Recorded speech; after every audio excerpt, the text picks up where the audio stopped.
रायगड रत्नागिरीला red alert तर मुंबई पुण्यात ऑरेंज अलर्ट। राज्यात मुसळधार पावसाचा अंदाज। मराठवाडा विदर्भातही पावसाचा जोर वाढणार।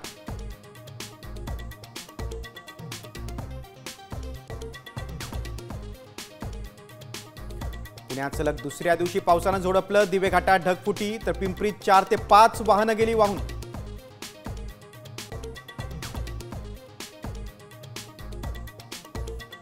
उदय सामंतांच्या भेटीनंतर बच्चू कडूंचं उपोषण स्थगित। आश्वासन न पाळल्यास पुन्हा आंदोलनाचा इशारा। तर पुण्यात अजित पवारांच्या कार्यक्रमात कडू समर्थकांचा राडा।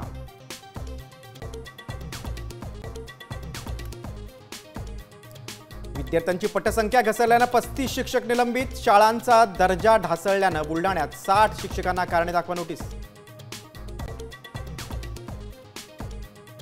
राज्यात कोरोनाच्या 102 नव्या रुग्णांची नोंद। सक्रिय रुग्णांची संख्या 413 वर। नागरिकांना काळजी घेण्याचं आवाहन। वारीवर ही कोरोनाचं संकट। पंढरपुरात विठ्ठलाच्या दर्शनासाठी आता टोकन मिळणार। भाविकांची दर्शनासाठीची तासनतास करावी लागणारी प्रतीक्षा संपणार।